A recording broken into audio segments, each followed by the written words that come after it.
I had over 300 auditions in 2025. Hello friends, I'm Cal Barnes, this is Unlimited Creation, and today I'm giving myself a reality check. In 2025, I had over 300 auditions. The majority of these came from the online services that actors can submit to, such as Actors Access, LA Casting, and Backstage. Although for me, the majority of them, over 90%, came from Actors Access, simply because I wasn't on LA Casting and Backstage that much last year, because it takes several hours a day to be on all sites submitting to all jobs, and I simply do not have all the time with all the acting jobs that I already book. My current feature film, The Influencer House Massacre, which I'm producing, which I also wrote, directed, and I'm going to be starring in, and also my fantasy series, Son of Neverland, which takes a lot of time to write and produce as well. The majority of these auditions came from this new wave of projects called verticals, which had a massive heyday in 2024 and 2025. I got into them at the end of 2024, and that is why I had so many auditions last year, simply because there were so many being made. They're fast turnaround, and they often have very large casts. Of those 300 auditions, I would say about 80% were verticals, and the other 20% were mostly feature films, independent feature films, and some commercials, although I don't really like auditioning for commercials, so I don't submit on the majority of them. Of those 300 auditions, I booked 38 of the jobs, 26 in which I took. The other 12 that I booked, I simply was not happy with the rate or some other aspect of the production. Oftentimes, it can come down to a miscommunication error, or simply they change the logistics of the job last minute and it doesn't make sense for me to do, such as changing the location of the shoot. Maybe they said it was in LA and then it ends up being 2 hours away, and for the travel it doesn't make sense for the money, and or there was something else about the project, such as once I got the script, I really didn't like the role or I didn't like the project and I just decided to pass. So that does happen, especially at a smaller scale. Oftentimes I'll just do the audition, and then if I get the job, I will look at everything, and if it doesn't make sense for me to take it, I won't take it. So booked 38 of those jobs, like in terms of I got offered them, and then I took 26 of them. So overall, my booking rate was slightly over 10%, 14%, which is pretty good, as a 8 to 10% booking rate is standard. So overall, I had a pretty good year last year. Really what I took away from auditioning over 300 times in 2025, which is by far the most of my career. I believe in 2024, I did 200 or 180. I didn't start doing verticals until the end of 2024, but still I had a pretty big year in terms of auditions in 2024 as well. But 2025 was by far the most auditions I've ever had in my career. And already in 2026, I'm up to like 160, so I'm going at about the same pace as I was going in 2025, but I have slowed down to focus on my upcoming feature film, The Influencer House Massacre, which I'm producing, as most of you know that listen to the show, and I'm also wrote it, directed, and will be co-starring in it. So I've really slowed down in terms of self-submitting to just focus on the movie. I do take acting offers if they're direct offers, but I really don't audition much at this time unless it's for a really, really high quality project that sometimes do come down to the breakdowns. So what I took away from auditioning for 300 projects in 2025 was a few things. One, it was a really great practice. So instead of paying for acting class, and I have paid for acting class for years, I got a great foundation, I got good training. I like to go into class every once in a while to stay sharp, but once I have a technique that I use, I think for me the main thing is just using the technique. It's like working out, right? Muscles that don't get worked tend to atrophy, and I feel like acting is a muscle. So the key thing is to just be acting. Even this, in a sense, is performing, because I'm speaking. Usually in acting, I'm trained to avoid the camera, so this is new, speaking directly to the camera, but you are practicing performing in front of a camera. And with 300 auditions last year, it was a lot of good practice. That was almost an audition a day. So instead of paying, I wasn't in class last year, so instead of paying to be in class, I was literally auditioning and practicing for free. I wasn't getting paid for that, but the jobs that I did book, that ended up paying me, I was literally getting paid to act instead of paying to act. So that was one of the best things I took away from auditioning 300 times, is that it is very, very good practice, and I really got some reps in last year. Pushing my total auditions in my career, it's got to be around 2,000 to 3,000. I definitely have had some slower years. Overall, though, really got some massive reps in last year, so that was the plus. What I also took away, and this is where I decided to change things up and create this show, is other than those 26 jobs that I ended up taking out of the 38 bookings, those 300 auditions were a lot of unpaid work that I also don't own. So of the around 275 self-tapes that I didn't book, that was literally free work that I wasn't getting paid for. Hours and hours per tape of free work that I wasn't getting paid for, that I also don't even own. So I produced this thing, didn't get the job, and then it's a double negative because I don't own it, meaning I can't legally put it online. I know a lot of actors like to put their self-tapes online.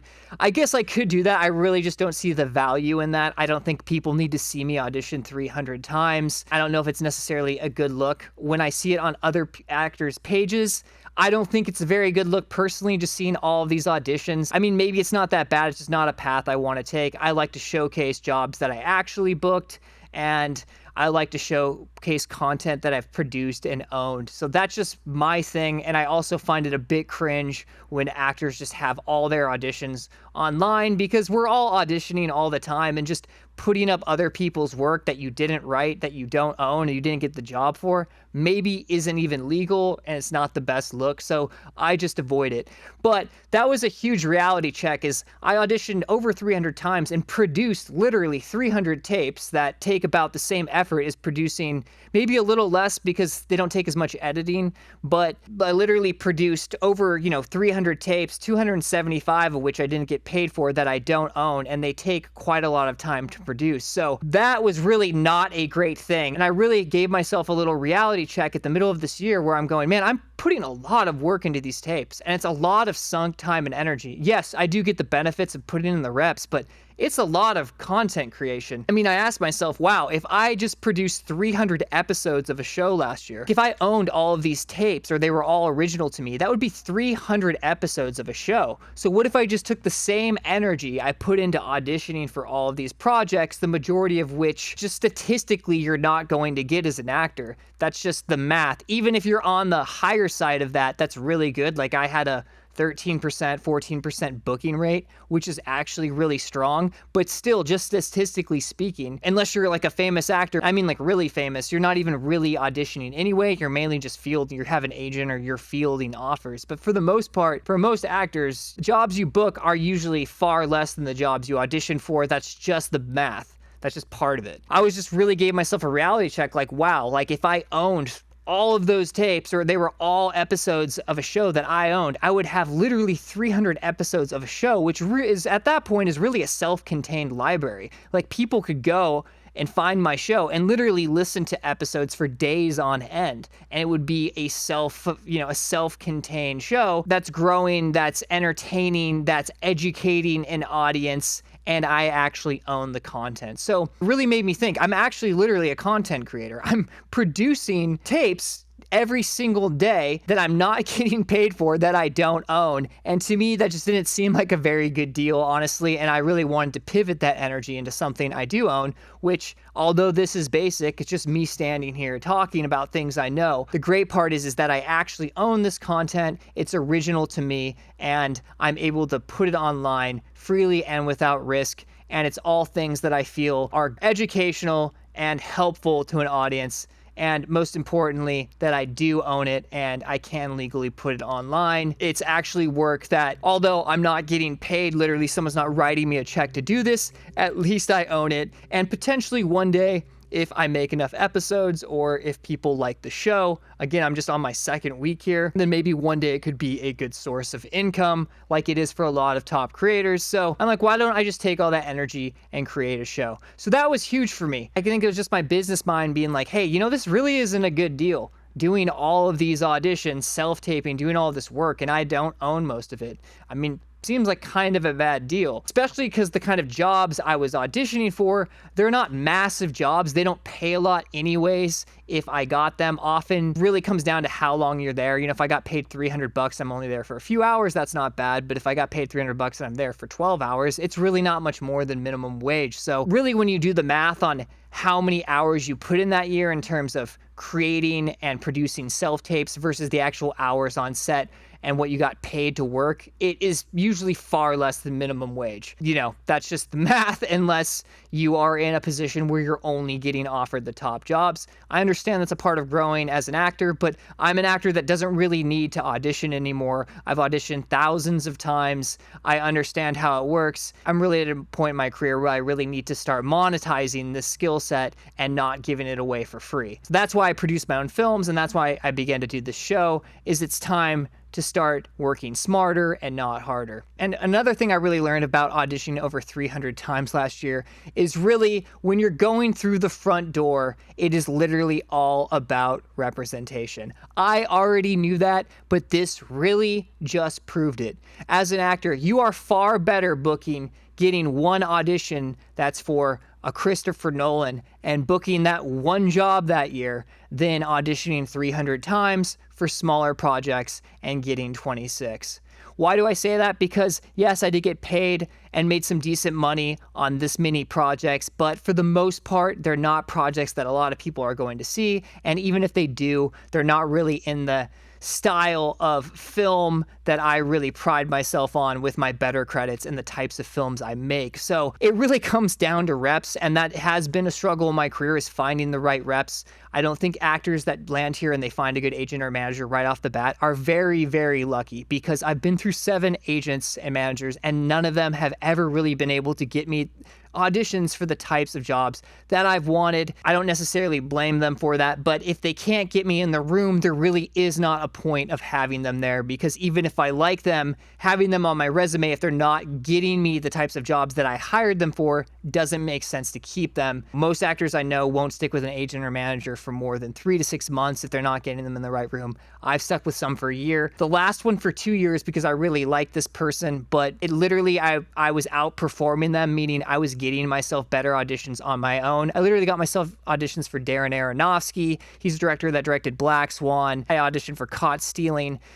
I got all that on my own on the breakdowns, and literally my agent wasn't even able to get me auditions that good. Never once did she. So I was outperforming her as an actor, which I just can't have. I can't be the actor that has the agent in my corner to get me access to the jobs that I'm not able to access myself, and yet I'm accessing better jobs than they're accessing me. That's just not going to work on a business standpoint. So had to let them go, and I just never have really had good reps. Literally been in LA for 15 years, never really had strong reps. I don't know why, and that's why, personally, I've taken the back door in, and things are going all right for me because I've been able to leverage my creative and writing skills in order to find new ways in, like a lot of actors do, because the front door is a very difficult path, and I'm not exactly sure how it works. All I know is that there's more people trying to take that path than any other position in the industry. It's no longer just an LA competition pool, it's a global competition pool, and it really just comes down to reps because it's so many people wanting to do it. Casting directors really rely on the reps to find the talent, and then all those reps rosters are full because there's so many people trying to do it, and it's just a very, very difficult system to crack. So I've taken the back door in. I'll do another episode on why I took the back door in and how it's worked for me.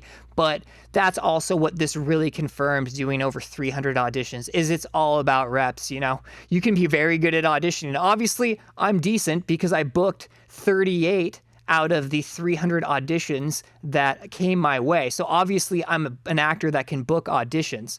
It's just that I'm not getting the type of auditions that I would like, so that when I do book it, it becomes a life-changing or life situational changing job that advances my career in roles that I want to do, and also financially as well. So much of that comes down to reps, because if I got 300 auditions for the right types of parts, which I don't even know if that's possible because there's far less prestigious projects being made than smaller projects. But if I did get 300 auditions last year for big projects and had the same booking rate, or even much less, maybe even half the booking rate, like 7%, that's life-changing types of work. So that just really confirmed that it's all about reps, and really confirmed why I make my own projects, because often it's a bit of a catch-22, because you need the big job to get the good rep, but then you need the good rep to get the big job. So like I've already covered in another episode, all of Hollywood is a bit of a catch-22. So that is literally why I'm writing and producing my next feature film, The Influencer House Massacre, which I'm also co-starring in, is for that very reason. So that is what I learned, friends, in auditioning for over 300 projects last year is 1, it's a lot of really good practice. 2, it's a lot of free work. And for me, it doesn't make sense to keep doing that without owning it. And that is why I started my own show, because I'm going to put the same amount of energy into this. And then at the end of a year, I should have 200 to 300 episodes of a show that I own. And then 3, it's literally all about reps in the audition game. So get good reps at all costs, or figure out a backdoor way in to bridge that catch-22. That's it, friends. I'm Cal Barnes. Thanks for joining me on another episode of Unlimited Creation. Make sure to subscribe on YouTube and Spotify for more weekly content, and I will catch you on the next one.